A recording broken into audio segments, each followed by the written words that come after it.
3 years. That's how long Raven Johnson waited to tell her side of the story about getting waved off by Caitlin Clark. And when she finally decided to speak up, she chose the I Am Athlete podcast to drop a bombshell that has everyone talking. According to Johnson, after that viral moment in the 2023 Final Four, where Clark dismissed her at the three-point line, she faced a wave of racist abuse so severe that she considered walking away from basketball entirely. She claims fans called her slurs, made monkey references, and targeted her relentlessly online. It's a disturbing allegation that would make anyone sympathetic, except there's one major problem. When you actually break down the timeline and think about who would have been upset with her performance that night, the entire story falls apart. Iowa fans were celebrating a trip to the championship game. They had zero reason to attack a player from the team they just beat. So if these messages really happened, who was actually sending them? And why is Johnson bringing this up now, 3 years later, right as she's entering the WNBA draft? Let's dig into what really happened that night and why this story doesn't add up. Raven Johnson sat down with the I Am Athlete podcast in 2025. Don't forget to subscribe and turn on the notification bell so you never miss a video. And like clockwork, she knew exactly what would get people talking. She recounted the 2023 NCAA tournament semifinal where Caitlin Clark waved her off at the three-point line, but this time she added a twist that would guarantee the clip went viral. According to Johnson, the aftermath of that moment was brutal. She claims she received racist messages, was called monkey, and faced such intense harassment that she questioned whether basketball was even worth it anymore. She painted a picture of a young athlete under siege, dealing with abuse that no one should ever face, having to lean on her faith and teammates just to get through each day. It's the kind of story that immediately generates sympathy. Nobody wants to see athletes targeted with racist abuse. The problem is, Johnson isn't just sharing a painful experience. She's making specific claims about who attacked her and when, and those details matter because they don't match reality. She's suggesting that Caitlin Clark fans, angry about the wave-off moment, descended on her social media with racial slurs. But here's what she's not addressing. Why would they be angry? Iowa won that game. They advanced to the championship. Clark dropped 40 points in one of the most dominant performances of the tournament. Iowa fans were ecstatic, celebrating, focused entirely on the upcoming title game. Think about it logically. When your team just pulled off a massive upset victory in the Final Four, when your star player embarrassed the opposition, when you're heading to the championship game, what's your emotional state? You're thrilled. You're focused on the next opponent. You're not spending your time hunting down a role player from the team you just beat to send her racist messages. There's no motivation there, no anger, no reason whatsoever. Iowa fans got everything they wanted that night. Caitlin Clark proved she was the best player in the country, and her team was one win away from a national championship. So explain to me why they would have targeted Raven Johnson. The logic just doesn't work, and that's the first major crack in her story. Let's go back to March 2023 and remember exactly what went down in that Final Four semifinal. Iowa versus South Carolina. Two powerhouses battling for a spot in the championship game. Caitlin Clark was putting on an absolute clinic, systematically picking apart South Carolina's defense. Then came the moment that everyone remembers. Clark brought the ball up court, saw Raven Johnson defending her at the three-point line, and waved her off. She literally motioned for Johnson to back up, signaling that she wasn't a threat from distance. It was cold, it was calculated, and it was absolutely correct basketball strategy. Raven Johnson couldn't shoot threes. That wasn't an insult. It was a statistical fact. South Carolina's own scouting report would have told you the same thing. Staley knew it. The coaching staff knew it. And Caitlin Clark, being the basketball genius she is, recognized it in real time and exploited it. That's not disrespect. That's high-level basketball IQ. Clark identified a weakness and took advantage of it, the same way any elite competitor would. The wave-off wasn't personal. It wasn't about Johnson as a person. It was about Johnson as a shooter, and the data backed up Clark's assessment. Iowa went on to win that game and advance to the championship. The final score reflected what everyone watching already knew. Iowa was the better team that night, and Caitlin Clark was on another level entirely. For Iowa fans, it was pure celebration. They'd just watched their team reach the national championship game. They'd witnessed one of the greatest individual performances in tournament history.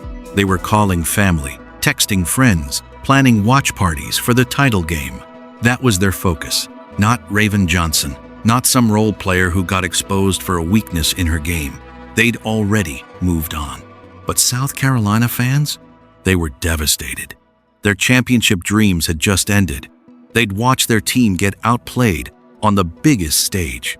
And when you're a player on that South Carolina team, when you're the one who got waved off on national television because you couldn't hit a shot, your own fan base is the one asking questions.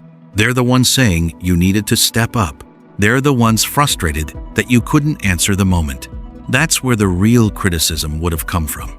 Here's where Raven Johnson's story completely unravels when you apply even basic logic. She's claiming that Caitlin Clark fans were so outraged by the wave-off that they flooded her with racist abuse. But outraged about what exactly? Their team won. Their star player dominated. They got everything they wanted out of that game. What's the source of this supposed anger that would drive them to attack Johnson? Compare that to South Carolina fans in that same moment. They just watched their Final Four run end. They saw their team lose to a player who made it look easy. They were emotional, frustrated, and looking for answers about why their season ended. When you're in that headspace, when you're processing a devastating loss, you're examining every detail of what went wrong. And one of those details was Raven Johnson getting waved off at the three-point line because she couldn't shoot. That's not racism. That's fans being critical of performance in a high-stakes game. But here's what makes this even more suspicious. Johnson waited 3 years to tell this story. 3 full years. She didn't mention it right after the game when emotions were raw and evidence would have been fresh. She didn't bring it up during the following season when it might have been relevant. She waited until 2025, right as she's entering the WNBA draft, right when she needs attention and sympathy, to suddenly reveal this traumatic experience. The timing is incredibly convenient. And notice where she chose to tell this story. Not in a formal interview where a journalist might ask follow-up questions. Not in a setting where she'd have to provide specifics or evidence. She went on the I Am Athlete podcast, a platform known for letting athletes share their narratives without much pushback.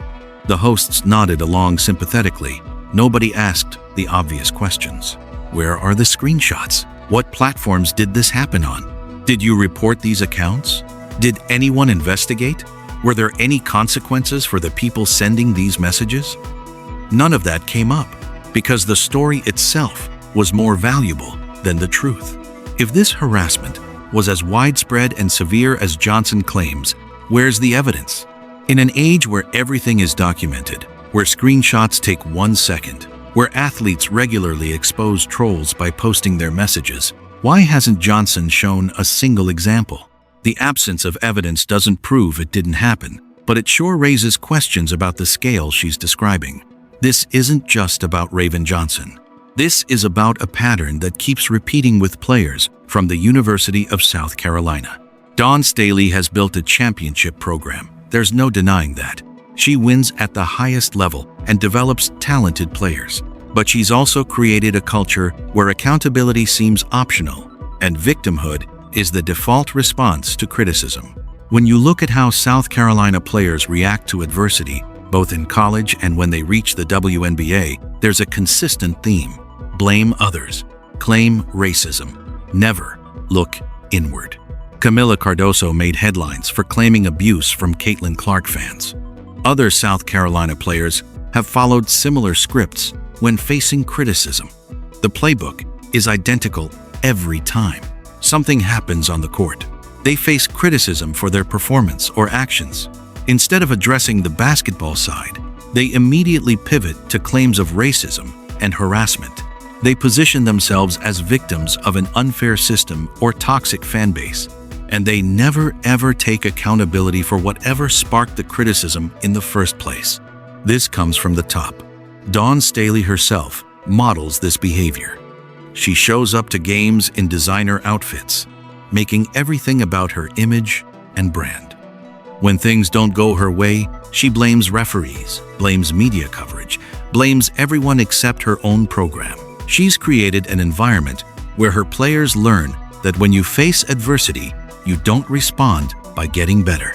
You respond by finding someone else to blame. Think about what message that sends to young athletes. Instead of teaching them resilience, instead of showing them how to use criticism as fuel to improve their weaknesses, Staley's program teaches them to be victims. Instead of Raven Johnson using that wave off as motivation to develop a three-point shot, to come back the next season and prove Caitlin Clark wrong, she spent 3 years nursing a grudge and crafting a victim narrative. That's not how champions are built. That's how excuse makers are created. The WNBA is starting to see the consequences of this pipeline. Players come into the league with championship pedigrees from South Carolina, but they bring this mentality with them. They struggle with criticism. They can't handle adversity without claiming it's rooted in racism. They poison locker room cultures with their inability to take accountability. And teams are slowly starting to recognize that winning at South Carolina doesn't always translate to success at the professional level when the mental approach is this fundamentally flawed. Let's talk about why Raven Johnson is really bringing this up now.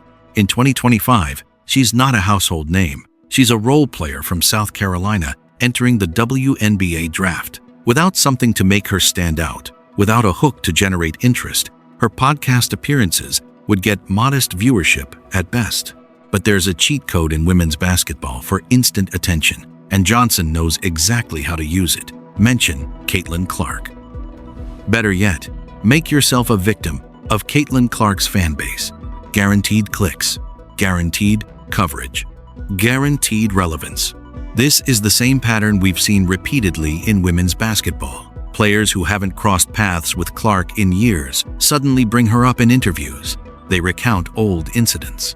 They frame themselves as victims of her success or her fans. And like clockwork, their clips go viral. The I Am Athlete podcast knows this too. Without Caitlin Clark's name attached, a Raven Johnson interview might get a few thousand views. With the Clark controversy angle, it's worth covering on sports shows, debating on social media, turning into content across platforms. It's a calculated move by everyone involved. Look at the parade of players who've used this exact strategy. DiJonai Carrington claimed racist abuse after admitting she intentionally poked Caitlin Clark in the eye, then laughed about it. Angel Reese cried racism when fans criticized her for trash talk and physical play. Chennedy Carter played the victim after body-checking Clark from behind. The script is identical every time.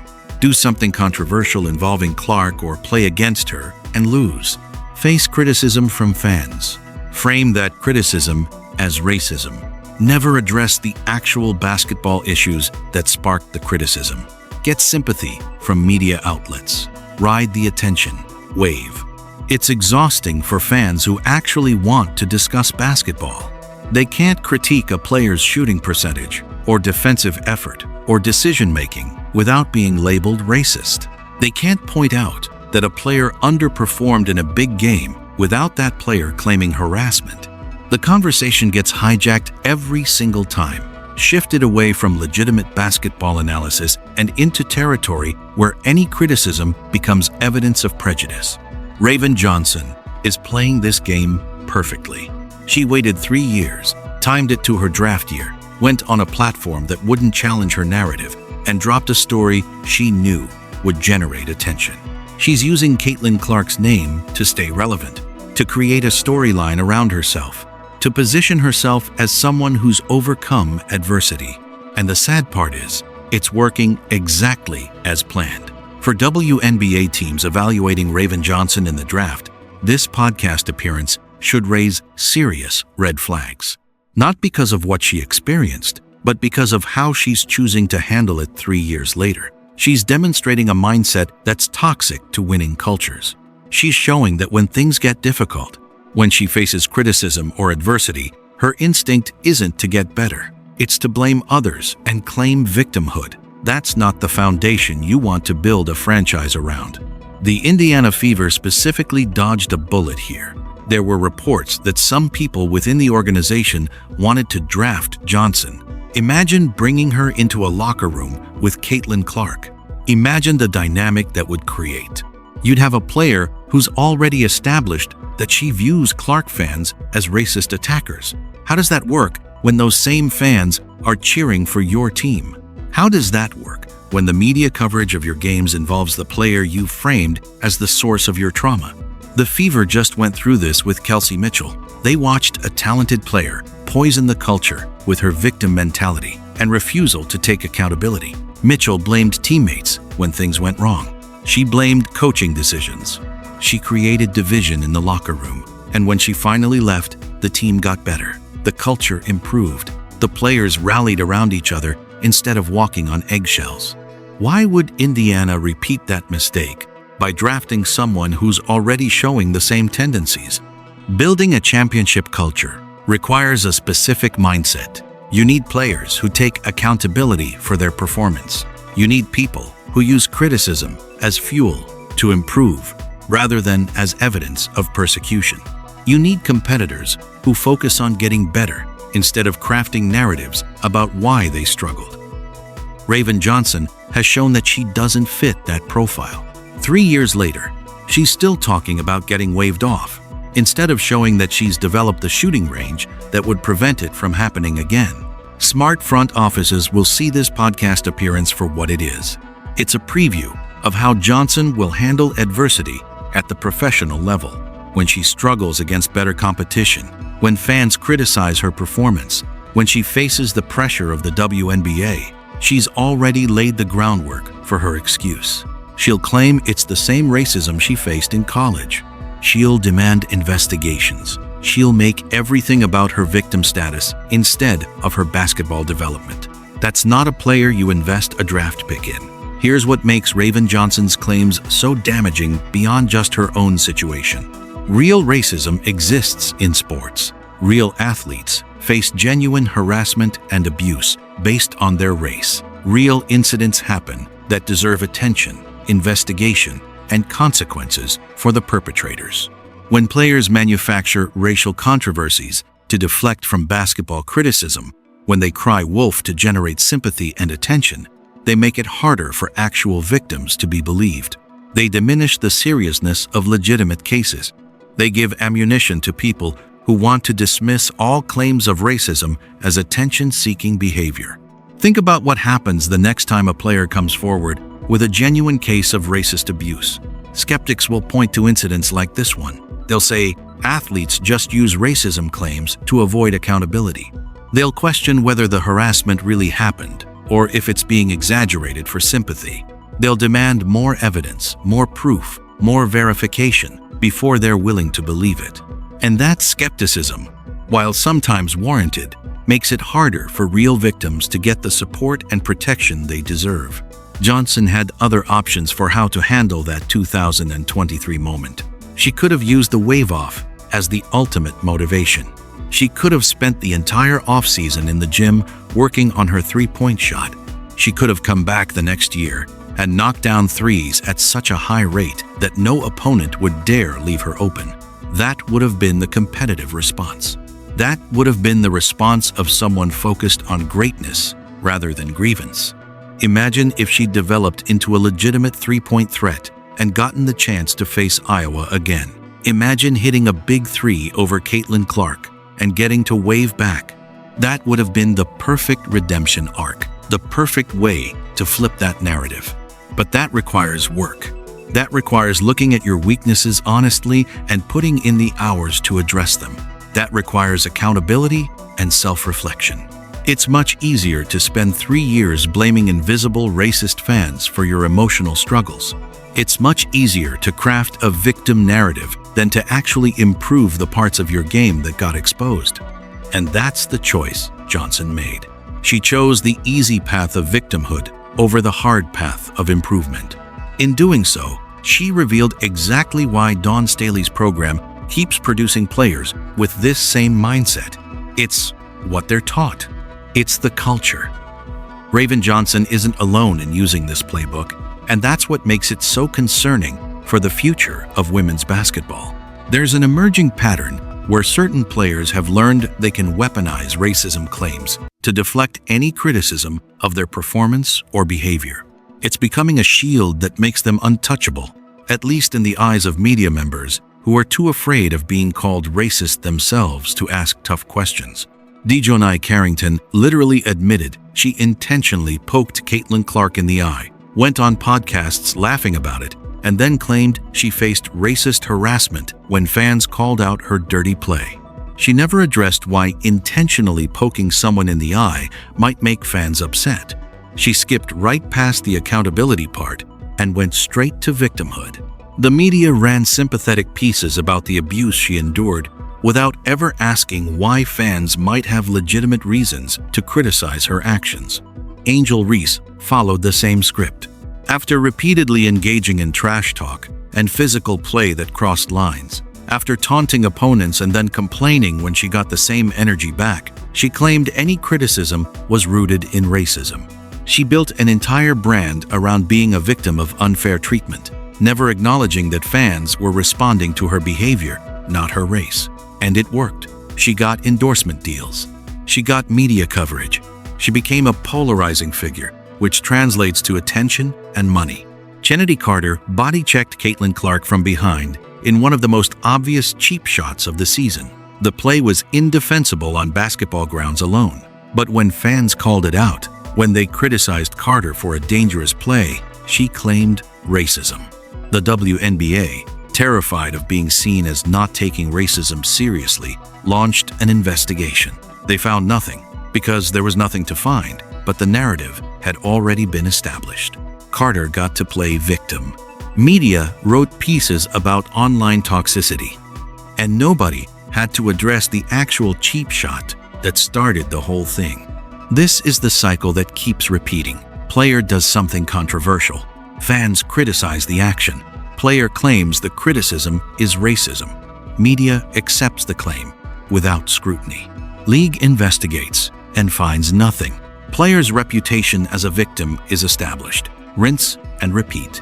It's destroying the ability to have honest conversations about women's basketball because everything gets filtered through this racial lens, even when race has nothing to do with the original criticism.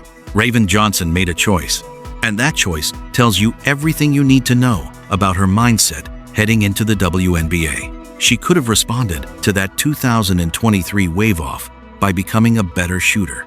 She could have used it as fuel to develop her game. She could have proven Caitlin Clark wrong on the court. Instead, she spent 3 years crafting a victim narrative, waiting for the perfect moment to deploy it for maximum attention. That's not the response of a competitor. That's the response of someone who's learned that victimhood is more valuable than improvement. WNBA teams watching this should take note. This is who Raven Johnson is when adversity hits. This is how she handles criticism. This is the culture she's bringing from South Carolina. And if you draft her, this is what you'll get when she struggles at the professional level. She's already set up her excuse. She's already established that any criticism is racism from Caitlin Clark fans. She's already shown that accountability isn't part of her vocabulary. The question isn't whether she can play basketball at the WNBA level. The question is whether any team wants to deal with this mentality in their locker room. Smart organizations already know the answer. Stay locked with my channel Simply Explained for more update.